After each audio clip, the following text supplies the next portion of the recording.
Well, today we're jumping into Romans chapter 3, verses 9 through 20. And as we go into these verses, as we continue down this path of Paul really hammering it home that we all are in need of salvation, we find ourselves coming to the hardest part. After this passage, after verse 20, we're going to learn about the answer. We're going to learn about the medicine that we can take because of our sinfulness, because of our inability to take care of the law under our own power. But now it's still time for pain. It's still time for us to kind of get smacked in the face a little bit. I liken these verses to a championship prize fight where the one fighter is stuck in the corner and the champ is just beating on him, won't let him out of the corner. And this is kind of where Paul is in his conversation with the church in Rome. He's got him in a corner and he is letting them have it. He's got to build this pain. He's got to bring this uncomfortableness into their reality so that there will be an openness to the good news that he's going to share here later in this chapter. But today is going to be a little painful. Today is going to be a little bleak. It's going to be a little dark. And that's just the way that it has to be because, again, as we've talked about before, the light is not powerful if there's not the dark. And so this is the darkness that he's going to be sharing with us. As we review what we've been taking a look at, up to this point, we've been taking a look at this concept that the move from corporate faith to personal faith is what is important, religion to relationship. He's been working very hard over chapter 2 and chapter 3 to set up this foundation to say it's not about being Jewish, it's not about being Gentile, it's not about the law, it's not about sin, it's about the nature of God. It's about who God is in our midst, in our life. And we've got to come to terms with that. And so it's about a relationship with that God, not a relationship with a religion, not a relationship with the law. It is about the relationship with God. And so it's not about religion, it's about relationship. And he's been working very hard through chapter 2 and into chapter 3 to kind of establish this foundation with the church and with us as we're reading it. Also, too, he reminds us that God will hold everyone accountable for their actions. That being a Jew does not dismiss anyone from being held accountable for the sin in their life. Just because they're a descendant of Abraham doesn't give them a free pass. Just because they have the law doesn't give them a free pass. Just like on the other side of the equation, being a Gentile doesn't automatically condemn you.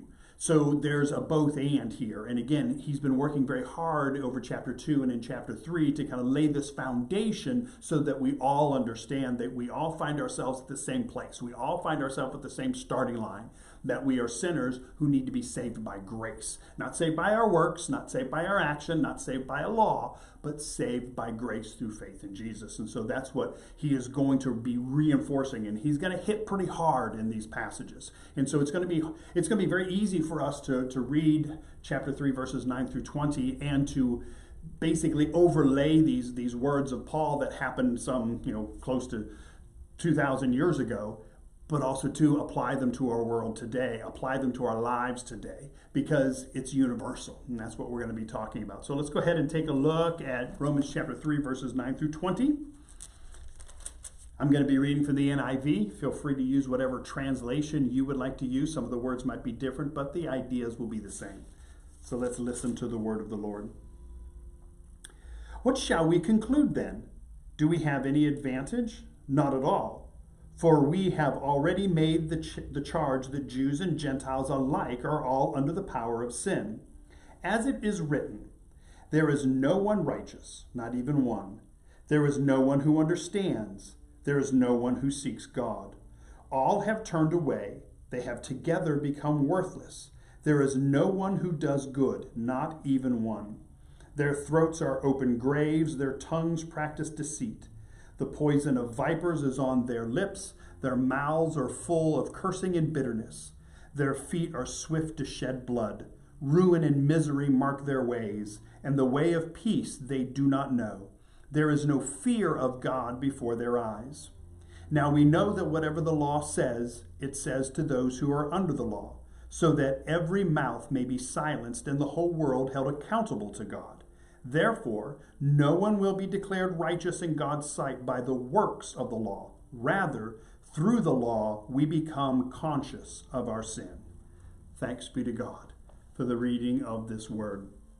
So as we take a look at verses 9 and 10, we go back to the beginning and we are reminded of what Paul is saying, and we're reminded of where we have been. Remember, Paul has been talking about what advantage do the Jews have. So in verses 8 and prior to that, he's saying, what advantage do the Jews have? And he said, well, one of the advantages they have is that they've had the law. They've had the written word of God for generations. They've had that long-standing relationship with God. And so coming off of that argument, in verse 9 is where we get this response. What shall we conclude then? Do we have any advantage? Not at all. For we have already made the charge that Jews and Gentiles alike are all under the power of sin. As it is written, there is no one righteous, not even one. So the thing that we have to remember is that every person, Jew or Gentile, is under sin. Every single person who has ever lived and will ever live and is alive presently is under sin. That we are sinners, that we have fallen short of the mark, and that we need the gift of salvation. We need to be saved. Left to our own devices, we will mess things up. And so this is the reminder. Yes, he has said the advantage that the Jews have is that they've had the law for all these generations, but when it comes right down to it, Jew or Gentile, it doesn't make a difference because we're all under sin. It's just that the Jews know that they're under sin, or at least they should know that they're under sin a lot better than Gentiles do, because Gentiles haven't had the law to teach them that. Also, too, we look at this and we understand that every person is in need of salvation. This is something that's called universal sinfulness. And this is a reflection from Psalm 14:3. When we look at verse 10, we have this quote that he shares in here. There is no one righteous, not even one. This is from Psalm 14:3. And again, this is Paul using what we classify as the Old Testament to connect with the Jewish Christians in Rome. Now, the Gentile Christians in Rome, they don't know Psalm 14:3. All they hear is that no one is good enough. All they hear is that everyone falls short. And that's important for them to understand. That's important for them to know. But there's this added emphasis for the Jewish Christians in Rome, because that's who Paul has been talking to over these last several verses. They need to understand that I'm not just saying something out of my own free will. I'm saying something that is proof text in the Old Testament. From Psalm 14:3, no one, as it says here, there is no one righteous, not even one. And so it's important for him to, again, build this foundation of this concept of universal sinfulness, because every single person needs to understand this. A Jew or Gentile, old or young, new to the faith, old to the faith, not even in the faith. There's this, have this understanding of universal sinfulness, because that's the place where we all start. That's the starting blocks for the marathon that we run in our relationship with God, is this concept of universal sinfulness. That, as it says here, no one is righteous, not even one. So let's take a look at verse 11. We're going to now go into a collection of verses all the way down to verse 18 of Paul quoting Old Testament passages, so that the Jewish Christians in Rome would understand that he's not just saying something of his own free will. He's not just saying something that he's made up. He is teaching them something that has been taught for generations. He's teaching them something that has roots in the history of their faith. And so we're going to be seeing the different passages that he's going to be quoting here. And again, this is the place from verse 11 all the way down to verse 18. This is the place where the champion has the contestant in the corner, and he is hitting them. He's hitting him in the body. He's hitting him in the head. He's beating him up. And that's what these verses are for. These verses will beat us up if we pay attention to them. Now, you can breeze right through them and pay no attention to them, and it won't mean anything. But my hope and my prayer is that you're doing this Bible study so you are going to pay attention, and you're going to transfer this into your life. You're going to make a connection in some way, shape, or form. So let's first start off with verse 11. There is no one who understands. There is no one who seeks God. So the message that he's saying here is that nobody seeks after God on their own. The only way that any of us will ever seek after God is with the help from God. And so each of us, left to our own devices, we will mess things up. Each of us has to understand that we're not going to just wake up one morning all on our own and say, you know what, I'm going to seek God. We won't do that. Now, we can wake up in the morning and under our own power with our own devices say, you know what, I think there's got to be something more to life than what I'm experiencing. Yes, we can say that. That puts us on the pursuit. That puts us on the pathway to find truth. That puts us on the pathway to find righteousness and salvation. And that very notion that we have, that we know there's got to be something more to life, that's a gift from God. God has given us that. That's a part of that being created in the image of God. No squirrel wakes up in the morning and says, I think there's got to be something more to life than going out and just finding food and staying safe. But as humans created in the image of God, we have something in us that pushes us to say, there's something more. There's got to be something more to what I'm experiencing here. Now, what we do with that notion, what we do with that inclination, that's a totally different conversation. But that very nudging that we have inside of us to understand that we know there's something more to life, that's a gift from God. And nobody will seek after God without that gift, without that longing to grasp that which we don't have, and that is the greater understanding of life, the greater purpose of life. And each of us has that. Each of us understands that. So verse 12, all have turned away. They have together become worthless. There is no one who does good, not even one. No one who does good, not even one. Well, why is this? Because we want what we want when we want it. This is a sin-stained human perspective. I want what I want, and I want it when I want it. I don't want it when God wants to give it to me. I don't want it when somebody else wants to give it to me. I want it, and I want it now. And so I'm going to get it. It's that sense of immediate gratification that we have in our life. That immediate gratification that we have in our life that brings us into problems when it comes to money, when it brings us into problems when it comes to debt, when it brings us into problems when it comes to bad decisions, maybe with relationships or sexuality, making decisions that are just in that moment saying, if it feels good, do it. I want what I want when I want it. Those decisions right there, those are the things that bring us into trouble. Those are the things that reveal our sinfulness. And that is who we are. Each and every single one of us must battle this. Each and every single one of us deals with this and wrestles with this every single day in big ways and little ways. And so as he says here in verse 12, all have turned away. They have together become worthless. There is no one who does good, not even one. And one of the things that brings us to that understanding is this human tendency to say, I want what I want, and I want it when I want it. I don't want it when God is willing to provide it. I don't want it when I can save up enough money for it. I want it now. And this sinfulness of wanting it now, in essence, is putting us in that place of God. It puts us in the place where we're saying, I am God. I am the master of my universe. I am the master of my own destiny. And what Paul is trying to do is trying to reinforce to each one of us into the church in Rome that we aren't. We are not in control. We are not God. God's position has been filled, and there's no help wanted for that. It's a done deal. God is already in power. God is already in control, and we are not God. But yet, that's where we are when it comes to this verse. All have turned away. They have together become worthless. There is not one who does good. Not even one. So let's take a look at verse 13. Verse 13, their throats are open graves, their tongues practice deceit. The poison of vipers is on their lips. So what we have here is a movement from Psalm 14 to a conglomeration of Psalm 5:9 and 143. And so these are two aspects of the psalm that Psalms that Paul brings together into this one verse. And basically what he's saying is that the effect of our words is death and decay.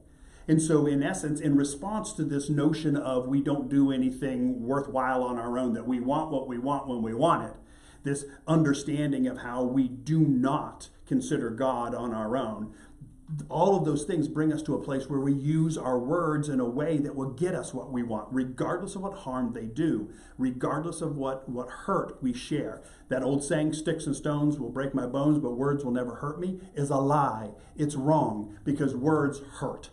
And words are very powerful. And you can just translate that right into our current culture. And to understand how powerful words are in our culture, how powerful words are in social media, how powerful words are in political speeches, how powerful words are in the news. And so we understand this. And so what we see here, what Paul is saying, using Psalm 5:9 and 143, he's saying their throats are open graves, their tongues practice deceit, the poison of vipers is on their lips. And so in essence, this understanding of the fact that as sin-stained human beings, we will say whatever we feel we need to say to get whatever we want. Because remember, we want what we want when we want it. Amen? All right, let's look at verse 14. Are you feeling like you're in that corner and the heavyweight champion's beating on you right now? So looking at verse 14. Their mouths are full of cursing and bitterness. Their mouths are full of cursing and bitterness. This is a reflection from Psalm 10:7.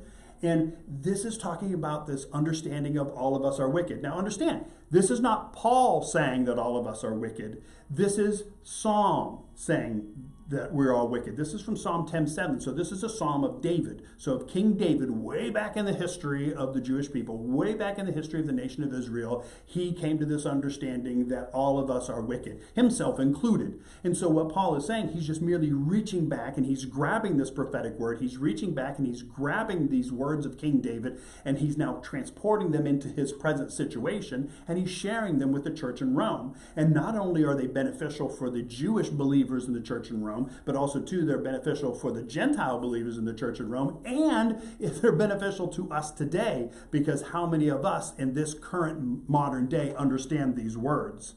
Their mouths are full of cursing and bitterness. All of us are wicked. But let's take a look at those two words. First, he uses the word cursing. Cursing is not using four-letter words. It's not profanity. The cursing that he's talking about here, the cursing that the Psalms is referring to, is the calling for bad things to happen to each other. So cursing is like bringing a curse onto someone, hoping that something bad happens to someone, speaking ill against someone, hoping that they die or they get sick or they get in an accident or they get a disease or something like that. So cursing is not using a four-letter word. Cursing in this context means calling for bad things to happen to each other. And so their mouths are full of cursing. Their mouths are full of calling for bad things to happen to each other, to other people, to other divinely created, loved children of God. They're calling for bad things to happen. But then also, too, it talks about bitterness. And it says that their mouths are full of cursing and bitterness. Now, again, your translations might have different words, but they mean the same thing. Bitterness is expressing resentment and hatred toward other people. Now, you want to rip this right out of the headlines of today? My gosh, we are living smack dab in a world that is full of bitterness, that is expressing resentment and hatred toward other people based on the color of their skin, based on the political party that they're affiliated with, based on the religion that they practice. We are very good at expressing resentment and hatred towards other people. And this is an example that Paul is using from Psalms, from the words of King David in the Old Testament. He is using these as an example to remind us that each of us fall short of the mark. Each of us have struggles in our life. None of us are good enough on our own in order to merit salvation. None of us are good enough on our own in order to be saved just because of who we are. We all have things that we deal with. In fact, dare I say, many of us watching this right now understand the times in our life when our mouths have been filled with cursing and bitterness. And maybe it was recently. I don't know, but we all connect with that. So let's take a look at verse 15. We haven't got out of the corner yet. We're still getting hit. We're still getting hit by the heavyweight champ. So verse 15, their feet are swift to shed blood. Their feet are swift to shed blood. This is a reference to Isaiah 59, 7 and 8. And it's this understanding that we as human beings are quick to hurt each other if it will help us. We are very quick to hurt each other if it will help us. Again, listen to the words. Their feet are swift to shed blood. And the feet is a representation of what we believe. For our feet will go where our thoughts and our dreams and our hopes and our beliefs will lead it. And so our feet go in the direction of where we believe we need to go. Our feet go in the direction of where we hope to be. And we are quick to hurt each other if it will help us. And again, we can rip this right out of the modern day headlines. You can rip it right out of the news stories today. As human beings, we are very good at hurting each other. If we believe me hurting you will make me, put me in a better situation. If it's going to help us, we'll hurt people. And so this is a human understanding. This is a sinful, sin-stained human condition. that Paul is sharing. Again, it's not Paul saying this is what I'm saying, but Paul saying I believe this because it's been proofed. It's been proof text from the Old Testament. This is from Isaiah chapter 59, verses 7 and 8. And it fits in perfectly to Paul's world in that day in the church in Rome, and it fits perfectly into our world today. Let's take a look at verse 16. We're still not out of the corner yet. Verse 16, ruin and misery mark their ways. Ruin and misery mark their ways. This is the fact that humanity leaves sadness and pain along every path we follow. And this is one of those cold, hard realities. That was really hard to say.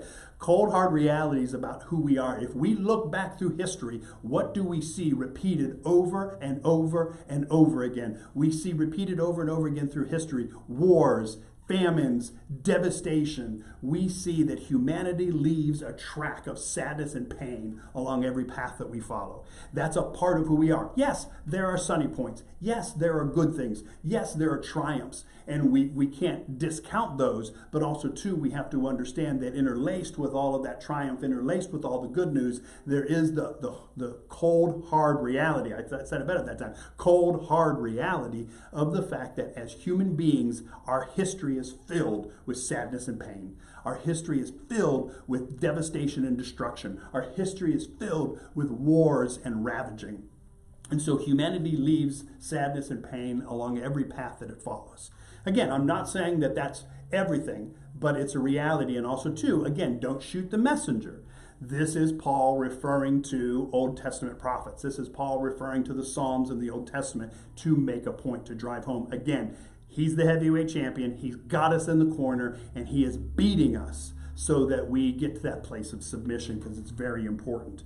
And so that's verse 16. So let's take a look at verse 17. Verse 17. And the way of peace they do not know. And the way of peace they do not know. And that brings about that reality that apart from God's intervention, humanity has never experienced peace. You can say, yes, World War I ended with a peace agreement. World War II ended with a peace agreement. Yes, and I understand what you're saying. But the peace that we're talking about here, the peace that is being referred to in this passage, and the way of peace they do not know, is not military peace. This is not governmental peace. This is a peace that surpasses all understanding. And as human beings, we can acknowledge it, we can verbalize it, we can write poems and songs and paint pictures about it, but we cannot achieve it, we cannot experience it apart from God's intervention. It is only through God that we can truly experience true peace, the peace that surpasses all understanding. Not military peace, not a governmental peace, but the peace that surpasses all understanding in our very existence, in our very life. Only through God's intervention can humanity experience that kind of peace. We've never experienced it on our own. Why? Because we can't. Like that old saying goes, if we could, we would, but we can't, so we don't. And that's exactly where we are when it comes to peace, as Paul says here. And the way of peace they do not know. It's not that we can't achieve it. It's not that we're not good enough to achieve it. We just don't know it. It's just it's outside of our scope of ability in our creation to achieve true peace on our own without God's intervention. And again, remember, this is not Paul sharing his opinion. This is Paul sharing the truth of Old Testament prophets, Old Testament teaching. And it's truth that the Jewish Christians in Rome would know, but it's also truth that the Gentile Christians in Rome need to hear, because they need to understand too that they're a part of something so much bigger. They're a part of something that's been around for a very long time. So let's take a look at verse 18. Verse 18, we're going to finally, this is the last one, we're going to finally get off the ropes out of this one, after this one. There is no fear of God before their eyes. There is no fear of God before their eyes. This is a reference to Psalm 36:1, and it's basically the fact that we ignore and trivialize God. It's always been that way, and it always will be that way. It's been that way all the way since Adam and Eve. Adam and Eve, they ignored and they trivialized God. That was the original sin. They ate of the tree of the knowledge of good and evil, the tree that they were told by God not to eat from. So they ignored God and they trivialized God. And we do the same thing all the time. Left to our own devices, we will ignore God and we will trivialize God. Left to our own devices, we'll put ourselves into God's place. That's who we become in our minds. We want to be God. We know just enough about God to be dangerous. Thus, we want to fill that role. And so we will ignore God and we will trivialize God. And that's what Paul is saying. And so these are the last punches. And either the ref is going to break it up now, or the bell's going to ring for the round to end, because we're going to get out of this corner. And Paul is going to sum up this and bring this all home. Because again, remember, he's formulating an argument that he is going to pick up again in verse 21, but he's going to take us to a new place. He's going to give us the answer. He's going to give us he's going to show us the prize in starting next week in verse 21. But we're kind of walking our way, stumbling our way back to the corner. The bell has rung and we're ready to sit down, and they're going to be splashing water in our face and maybe be dealing with the cuts above our eyes and things like that, because we've been beat up pretty well in these verses. So here in verses 19 and 20, he kind of gives us this little respite and this little last, not punch, but this little last reminder before we go and sit in the corner to wait to come out for the next round. Now we know that whatever the law says, it says to those who are under the law, so that every mouth may be silenced and the whole world held accountable to God. Therefore, no one will be declared righteous in God's sight by the works of the law. Rather, through the law, we become conscious of our sin. Let's look at that last line again. But rather, through the law, we become conscious of our sin. And this is so important because it gets back to that conversation we've had before, and that's about the purpose of the law.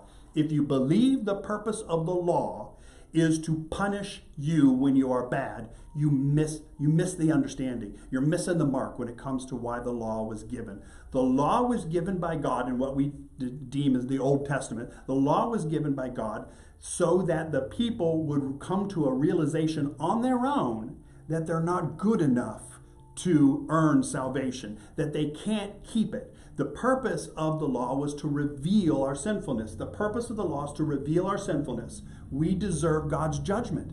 And so when we get to that place, when we realize that we deserve God's judgment, what should we be doing? We should, and I know we're not supposed to should on each other, but we're going to do it today. We should surrender. It's exactly what we should do. When you're in a military battle and you definitely have lost, you have so many casualties and there's no way that you can win the battle, what do? You surrender. You surrender because it's a no-win situation. And that's exactly what the purpose of the law was. The purpose of the law was to bring humanity to their knees. The purpose of the law was to bring humanity to a place where we realized we can't do this on our own. Thus, we would throw up our hands, surrender, and say to God, God, please help me. And then God would say, thank you very much for saying that. I've been waiting for a long time for you to say that. And he will share, and Paul will share in verse 21 and on in chapter 3 about the good news of our surrendering. But right now, as we are stumbling our way back to the corner after the heavyweight champions just beat us up for a whole round, we're sitting down and we're kind of soaking in this truth, as Paul shares, that the purpose of the law is to reveal our sinfulness. And so the purpose of Paul sharing what he's been sharing in chapter 2 and chapter 3 is to bring us to the exact point where we are right now. If you're feeling kind of icky, if you're feeling kind of like defeated, if you're feeling like this is a no-win situation, it's exactly where you need to be. This is another term for this is called brokenness.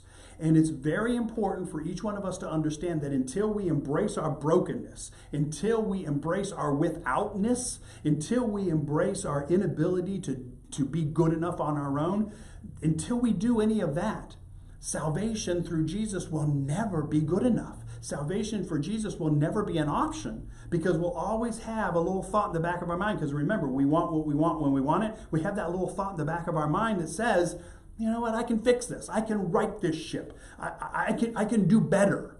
And as long as we feel that we can do better, then we will never go to Jesus. As long as we feel that we can do better, we will never accept the grace, the love, and the forgiveness that is ours in Jesus Christ. And this is exactly where Paul wants us to be. This is exactly where Paul wants the church in Rome to be, so that they get to that place where they will be able to hear, be receptive, and be open to the good news of the fact that you can't do this on your own, so God has given you Jesus.